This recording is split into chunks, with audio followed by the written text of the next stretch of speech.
ഇങ്ങനെ മമ്മൂക്കാട് പുതിയ സിനിമയുടെ ടീച്ചർ ഇറങ്ങുന്നു. എന്താ മമ്മൂക്ക ഒരു രക്ഷയില്ലാട്ടോ ടീച്ചർ കണ്ടിട്ട്.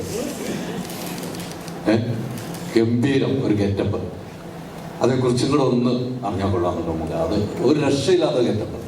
ഫസ്റ്റ് ലുക്ക് ഇറങ്ങിയപ്പോൾ ഇന്നലെ കണ്ടപ്പോഴും അത് വരട്ടെ പറയാം. നമ്മൾ ഒത്തിരി പ്രതീക്ഷിക്കുന്ന ഒരു അതൊക്കെ എനിക്ക് പേടി. പ്രതീക്ഷിക്കൊത്തു വരണ്ടേ, നമുക്കത് സമയമായിട്ട് അതിനെപ്പറ്റി പറയാം.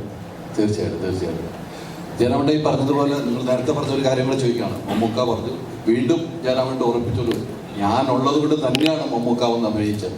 മമ്മൂക്ക പറഞ്ഞൊരു കാര്യമുണ്ട്, ഫോട്ടോ എടുക്കാമെന്ന കഥ. ആ ഒരു കഥ ഉണ്ട്, ആ ഒന്ന് ജസ്റ്റ് ആ കഥ ഒന്ന് ഓർത്തുള്ളൂ. ഒരു സ്ഥലത്തല്ല, പല സ്ഥലത്തും ആദ്യം ഫോട്ടോ എടുത്ത കഥ. ആദ്യം നമുക്ക് മട്ടാഞ്ചേരി അവിടെ ഫോർട്ട് കൊച്ചിയിൽ താമസിക്കുമ്പോൾ കലാഭവന്റെ പ്രോഗ്രാമിന് അൻസാറുണ്ട്. അൻസാർ ഞങ്ങളുടെ കൂടെ കലാഭവനിൽ. അൻസാറിന്റെ വീട്ടിൽ പോയി അൻസാറിന് ഞാൻ പല ദിവസങ്ങളും ചോദിക്കും, ഒരു ഫോട്ടോ എനിക്കത് മാത്രം മതി, കൂടെ എടുക്കും. അങ്ങനെ അവസാനം അൻസാറിന്റെ വീട്ടിൽ പോയി കിടന്ന് കാലത്ത് നമുക്ക് ഷൂട്ടിങ്ങിന് ഇറങ്ങുന്നതിന് മുമ്പ് എനിക്ക് തോന്നുന്നു കാലത്ത് 6:30 മണിക്ക് വീടിന്റെ മാർക്ക് പോയി. അപ്പം കൊണ്ടുപോയി ഇപ്പം കലാഭവനിലെ ഇതാന്ന് പറഞ്ഞിട്ട് അന്ന് ഇറങ്ങുമ്പോൾ ഒരു ഫോട്ടോ എടുത്തു. അതിനുശേഷം രണ്ടാമത് ഫോട്ടോ എടുക്കുന്നത് ഞങ്ങളുടെ നാട്ടിൽ എങ്ങനെയുണ്ട് ആശാൻ എന്നുള്ള പടത്തിൻ്റെ ഷൂട്ടിങ്ങിന് മമ്മൂക്ക വരുന്നു. എൻ്റെ വീടിന് തൊട്ടടുത്തായിരുന്നു. ആ പഴയ ഫോട്ടോ എടുക്കാൻ വന്ന് കാര്യം ഉറപ്പിച്ചപ്പോൾ അപ്പോഴും ഓർമ്മയുണ്ട്, അൻസാറിൻ്റെ കൂടെ വന്നാണല്ലേ എഴുതി വെച്ചു. അങ്ങനെ അവിടെ പോകുന്നു. ഒരുപാടുണ്ട്. അതിപ്പോഴും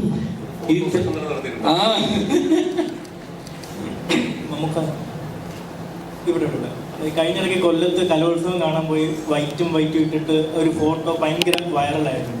അപ്പോൾ ഈ ഒരു ഏജിലും എനിക്കൊന്നുമില്ല മറ്റൊരു സൂപ്പർ സ്റ്റാറും ഇത്രത്തോളം ഇവന്റ്സ് ഓടി നടന്നു പോയി അറ്റൻഡ് ചെയ്യുന്നു.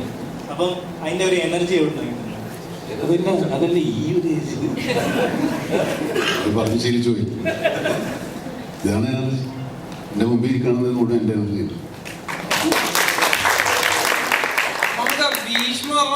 ഭീഷ്മ ഇറങ്ങിയ ടൈമില് മമ്മൂക്ക അടുത്ത് ചോദിച്ചു, ഈ പടം തിയേറ്ററിൽ ഇളക്കി മറിക്കുമെന്ന് ചോദിച്ചപ്പോൾ മമ്മൂക്ക പറഞ്ഞു, നമുക്ക് നോക്കാം എന്ന് പറഞ്ഞു. അപ്പം ടർബോ തിയേറ്റർ ഇളക്കി മറിക്കും. അതിനെക്കുറിച്ച് കൂടുതലൊന്നും ഞങ്ങളിപ്പോൾ പറയില്ല. കടുത്ത തീരുമാനത്തിലാണ്. വലിയ ആക്ടേഴ്സിന്റെ റൗണ്ട് ടേബിൾ കോൺഫറൻസിന്റെ പുറത്ത് ബോളിവുഡിലൊക്കെ ഉൾപ്പെടെ നടക്കുമ്പോൾ അവർ പറയുന്നത്, നിങ്ങൾ സൗത്തിലേക്ക് നോക്കുക, അവിടെ നമുക്ക് ചെയ്യുന്ന കഥാപാത്രങ്ങളെ നോക്കുക. അദ്ദേഹം ഒരേ സമയം കാതലും കണ്ണൂർ സ്ക്വാഡ് കണ്ട് ചെയ്യുന്നത്, അത് പ്രൊഡ്യൂസ് ചെയ്യുന്ന അദ്ദേഹമാണ് എന്നുള്ളതാണ്. ഈ ചുറ്റും എല്ലാവരും ഇപ്പോൾ സംസാരിക്കുന്നുണ്ട്. വിശ്വനാഥത്തിന് ശേഷം 2000 ശേഷം സംസാരിക്കുന്ന പ്രധാന നടനായി തെരഞ്ഞെടുപ്പായി പറയുന്നത് മമ്മൂക്കയാണ്. ഇതൊരു പ്രതീക്ഷാഭാരമായിട്ട് ഓരോ കഥാപാത്രത്തെ സമീപിക്കാനായിട്ട് ഒരു റെസ്പോൺസിബിലിറ്റി ആയിട്ട് തോന്നാറുണ്ടോ? 42 വർഷമായി സിനിമയിൽ.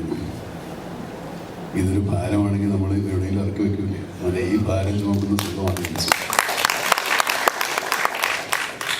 മമ്മൂക്ക നേരത്തെ പറഞ്ഞതുപോലെ അദ്ദേഹത്തിന് പോകാനുണ്ട്, ഷൂട്ടിംഗ് ഉണ്ട്. അദ്ദേഹം തന്നെ കാശ് കൊടുക്കുന്ന ടർബോയുടെ ഷൂട്ടിംഗ് ഉണ്ട്. അപ്പം അതിനെന്തായാലും പോകണം. അപ്പോൾ അദ്ദേഹം ഒന്ന് പോയിട്ട് നമുക്ക് കണ്ടിന്യൂ ചെയ്യാം.